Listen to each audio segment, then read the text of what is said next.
नमस्कार छात्रों। आज हम बीए द्वितीय वर्ष के पाठ्यक्रमानुसार अभिज्ञान शाकुंतलम, जो एक विश्व प्रसिद्ध ग्रंथ है, महाकवि कालिदास द्वारा विरचित है, उस अध्ययन को हम आज से अध्ययन करना शुरू करेंगे। इस श्रेष्ठ नाटक को महाकवि कालिदास की सर्वश्रेष्ठ कृतियों में से एक माना गया है। महाकवि कालिदास ही नहीं बल्कि विश्व की सर्वश्रेष्ठ कृतियों में भी इस नाटक का नाम आता है। तो पहले जानते हैं काव्य के बारे में। कहते हैं काव्य दो प्रकार का होता है, दृश्य और श्रव्य। ऐसा काव्य जिसे मात्र सुना जा सकता है वो होता है श्रव्य, और दृश्य का मतलब ऐसा काव्य जिसे मात्र देखा जा सकता है होता है दृश्य। लेकिन एक उक्ति है कि काव्यसु नाटकम रम्यम, काव्यों में नाटक सबसे रमणीय होता है। क्यों? क्योंकि नाटक दृश्य और श्रव्य उभयात्मक, उभय गुण से परिपूर्ण होता है। नाटक को देखा और सुना दोनों जा सकता है। इसलिए जिस विषय वस्तु को हम देखते और सुनते हैं वो हमारे मस्तिष्क में स्थायी तौर पर रहती है, स्मृति में स्थायी रहता है। तो क्या कहा कि काव्यसु नाटकम रम्यम तत्र रम्या शकुंतला, काव्यों में नाटक रमणीय है और उसमें भी सर्वश्रेष्ठ कौन है, सबसे अच्छा कौन है? अभिज्ञान शाकुंतलम। तो आओ चर्चा करें उसी अभिज्ञान शाकुंतलम के बारे में। कहा जाता है कि महाकवि कालिदास है वो जन्मना मूढ़ थे, जन्मना मूर्ख थे। कहते हैं वो जिस डाल पे बैठे थे उसी डाल को काट रहे थे। ऐसे मूर्ख व्यक्ति की एक विद्वान बनने तक की गाथा है एक कालिदास के जीवन की। तो क्या है उसके अंदर, पहले देखते हैं कालिदास कौन? कालिदास ऐसा कालिदास जो मूढ़ से विद्वान बना, वो कालिदास। कौन कालिदास? जिसने अपने प्रसिद्ध 7 ग्रंथ लिख करके पूरी संसार के सामने संस्कृत साहित्य को, भारतीय संस्कृति को पूरे विश्व पटल पर रखा, वो कालिदास। कौन कालिदास? वो कालिदास जो विक्रमादित्य राजा की सभा में नवरत्नों में से एक था। कौन कालिदास? मूढ़ से विद्वान बना हुआ और पूरे भारत की प्रकृति का चित्रण करने वाला, भारत की प्रकृति को, भारत की सुंदरता को विश्व के सामने लाने वाला कालिदास। कौन कालिदास? अलंकारों में और सबसे प्रसिद्ध उपमा अलंकार में एकमात्र अपनी नियंत्रण रखने वाला, प्रसिद्धि रखने वाला कालिदास। कौन कालिदास? वो कालिदास जिसने रघुवंश महाकाव्य के द्वारा पूरे के पूरे रघुवंश के, रघु के वंश में, जिसमें रघु, दिलीप, अज, दशरथ, राम से लेकर के अग्निवर्मा तक के राजाओं का उल्लेख किया है, वो कालिदास। कि कौन कालिदास? जिसे कविता कामिनी का विलास कहते हैं, वो कालिदास। उस कालिदास के बारे में जाने। कालिदास के जन्म यानी कालिदास ने कब, कहाँ जन्म लिया, यह अभी तक विवादित विषय है। फिर भी ग्रंथों के सूक्ष्म परीक्षण से ये पता चला है कि इस कवि ने अपना जन्म, यानी इस कवि का जन्म कश्मीर प्रदेश में हुआ। कवि द्वारा मेघदूत में उज्जैनी का वर्णन और कुमार संभव में हिमालय का जो वर्णन है, उससे किंचित ये पता चलता है कि बाद में हो सकता है कवि ने इन स्थानों पर निवास किया होगा। यह महाकवि विक्रमादित्य की राजसभा में नवरत्नों में से एक है। संस्कृत साहित्य रूपी जो आकाश है उसमें मणि है कालिदास। चरित्र चित्रण करना हो या प्रकृति चित्रण करना हो, कवि शिरोमणि कालिदास सभी कवियों से आगे हैं। कोई भी कवि ने अब तक इतना अच्छा प्रकृति चित्रण या चरित्र चित्रण, चाहे वो भागते हुए हिरण के शारीरिक अंगों की, और चाहे वो मेघदूत के अंदर उस नगरी का वर्णन किया हो, या चाहे कुमार संभव के अंदर हिमालय का वर्णन, कालिदास के अलावा प्रकृति का चरित्र चित्रण या प्रकृति का वर्णन या किसी भी चरित्र का चित्रण कोई भी नहीं कर सकता। आओ जाने कालिदास के 7 ग्रंथों के बारे में। कहा है कि कवि गुरु कालिदास ने 7 ग्रंथ रचे हैं जो अब तक हमें प्राप्त होते हैं। कौन कौन से हैं? 2 महाकाव्य हैं, रघुवंश महाकाव्य और कुमार संभवम महाकाव्य। महाकवि कालिदास ने 2 खंड काव्य या मुक्त काव्य लिखे हैं, ऋतु संहार और मेघदूतम। महाकवि कालिदास ने 3 नाटक ग्रंथों को रचा है, विक्रमोर्वशीयम, मालविकाग्निमित्रम और विश्व प्रसिद्ध अभिज्ञान शाकुंतलम। आओ बच्चों हम कुछ चर्चा करें कवि कालिदास के बारे में। कालिदास जब इतने मूर्ख माने गए कि वो व्यक्ति बोल नहीं पाता था ढंग से, तो कहा गया कि राजा विक्रम की जो पुत्री थी विद्योत्तमा, वो विदुषी महिला थी, बहुत ज्ञान की देवी थी। वो इतनी विदुषी थी कि अपने मंत्रियों तक, जो मंत्री भी थे, वो उनसे ईर्ष्या करते थे कि ये इतनी विदुषी है, ये इतनी ज्ञानवती है, तो हम इसका घमंड कभी दूर करेंगे। तो उन्होंने उस विदुषी स्त्री, उस बालिका से बदला लेने की इच्छा से एक मूर्ख के साथ विवाह करने की उन्होंने एक योजना बनाई। तो जब वो मार्ग में वन में निकले तो उन्हें एक व्यक्ति डाल को काटता हुआ मिला, और वो डाल जिस पे वो बैठा हुआ था। उन्होंने जाना कि सबसे इससे बड़ा मूर्ख दुनिया में कोई नहीं हो सकता। तो वो कालिदास को ले आए राज्यसभा में, और किसी षड्यंत्र के द्वारा उस विद्योत्तमा से कालिदास की शादी कर दी। शादी के दिन ही जब विद्योत्तमा को ये पता चला कि ये तो महामूर्ख है, तो उन्होंने उसे त्याग दिया।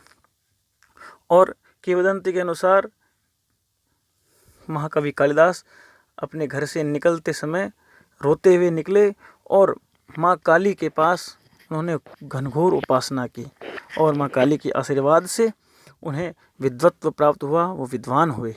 और जब वापस अपने घर आते हैं तो जब अपने घर का किवाड़ या जो कपाट को आवाज़ देते हैं कि अनावृतम कपाटम देहि, तो अंदर से पत्नी कहती है अस्ति कश्चित वाग विशेष। तो अस्ति, कश्चित और वाग विशेष, इन तीन शब्दों के उपयोग से कालिदास ने 3 ग्रंथों की रचना के लिए शुरुआती जो श्लोक है उनको शुरुआत इन तीनों शब्दों से की। अस्ति के द्वारा अस्ति कश्चित नगाधिराज करके कुमार संभव की रचना की, और अस्ति उत्तरेशम दिशि, इससे कुमार संभव की। कश्चित से वाग विशेषम के वाग के द्वारा वाग अर्थावि संपृक्तो यानी रघुवंश महाकवि की, और कश्चित के द्वारा मेघदूतम की रचना की, जिसके अंदर कि एक विरही यक्ष का वर्णन किया गया है। तो उस मूर्ख से विद्वान बने कालिदास के बारे में हमने जान चुके हैं। अब देखें अभिज्ञान शाकुंतलम के बारे में। अभिज्ञान शाकुंतलम का शाब्दिक अर्थ देखें। अभिज्ञान, अभिज्ञायते अनेन ज्ञानम इति अभिज्ञान है, जिसके द्वारा किसी ज्ञान का पता चले, जिसके द्वारा किसी की पहचान हो, वो अभिज्ञान है। शाकुंतलम का मतलब शकुंतला, किसी पहचान के द्वारा शकुंतला का पता चलता है, उसका नाम क्या है? अभिज्ञान शाकुंतलम। शकुंतम लालयति पालयति शकुंतला, शकुंत के द्वारा लालित पालित जो बालिका है वो शकुंतला है। और अभिज्ञायते अनेन ज्ञानम इति अभिज्ञानम, जिसके द्वारा किसी की पहचान, किसी का ज्ञान होता है, वो अभिज्ञान है। तो अभिज्ञान शाकुंतलम का शाब्दिक अर्थ हुआ शकुंतला का जिसके द्वारा ज्ञान, अभिज्ञान होता है, पुनर्पहचान होती है, वही ग्रंथ क्या है? अभिज्ञान शाकुंतलम है। यूँ तो अभिज्ञान शाकुंतलम के 7 अंक हैं। 7 अंकों में प्रथम अंक का नाम है आश्रम प्रवेश। इसके अंदर जो अभिज्ञान शाकुंतलम का जो नायक है दुष्यंत, जो धीर उदात्त श्रेणी का नायक है, वो आश्रम में प्रवेश करता है, महर्षि कर्ण के आश्रम में। दूसरे अंक का नाम है आश्रम निवेश। आश्रम के अंदर उसका मन लग जाता है, आश्रम के अंदर ही वो रम जाता है, इसलिए आश्रम निवेश दूसरे अंक का नाम है। तीसरे अंक का नाम मिलन अंक। तीसरे अंक के अंदर शकुंतला और इस दुष्यंत का मिलन होता है। चौथे अंक का नाम है विदा अंक। प्रथम हो गया आश्रम प्रवेश, द्वितीय आश्रम निवेश, तृतीय मिलन अंक, और चतुर्थ अंक का नाम है विदा अंक। इसके अंदर शकुंतला की विदाई के बारे में कहा गया है। और इस चतुर्थ अंक के बारे में भी कहा है कि काव्यसु नाटकम रम्यम तत्र रम्या शकुंतला तत्रापि चतुर्थो अंक, उसमें भी चौथा अंक सबसे श्रेष्ठ है। और तत्र श्लोक चतुष्टयम, और उसमें भी 4 श्लोक उनकी प्रधानता है। तो चौथा अंक है विदा अंक। 5वां अंक का नाम है प्रत्याख्यान, जिसमें परित्याग या तिरस्कार, जब शकुंतला को तिरस्कृत किया जाता है, उसका अपमान किया जाता है। छठे अंक का नाम है पश्चाताप। राजा को अंगूठी के द्वारा पहचान होने, मुद्रिका द्वारा पहचान होने पर पश्चाताप होता है। और 7वें अंक का नाम है पुनर्मिलन। 7वें अंक का नाम क्या है? पुनर्मिलन। ये हुई अभिज्ञान शकुंतलम के श्लोकों के बारे में चर्चा। हम अपने इस अभिज्ञान शकुंतलम रूपी श्रृंखला में श्लोक संख्या 1 से यानी अंक संख्या 1 से 7 अंकों तक का नियमित अध्ययन करेंगे। थोड़ा बहुत हम कालिदास के लिखे गए 7 ग्रंथों के बारे में थोड़ी बहुत चर्चा कर लें। जैसा कि कहा कि विद्योत्तमा ने जब अस्ति कश्चित वाग विशेष कहा था, तो अस्ति के द्वारा अस्ति उत्तरश्याम दिशि देवतात्मा कुमार संभव, कश्चित के द्वारा कश्चित कांता विरह गुणा मेघदूत की, और वाग के द्वारा वागर्था विसंपृक्तो वागर्था प्रतिपक्त जगत है पितरो वंदे पार्वती परमेश्वरो, ये रघुवंश महाकाव्य की रचना की गई थी। अभिज्ञान शकुंतलम कौन सी विधा है? नाटक विधा है। अब आता है कालिदास का समय क्या था। कालिदास का समय, यूं तो कालिदास ने अपने किसी भी ग्रंथ के अंदर अपना समय के बारे में नहीं लिखा है, जन्म के बारे में नहीं लिखा है, फिर भी प्रथम शताब्दी कालिदास का समय माना जाता है। कालिदास शिव के उपासक थे, जाति से ब्राह्मण थे। कालिदास का प्रिय छंद अनुष्टुप है।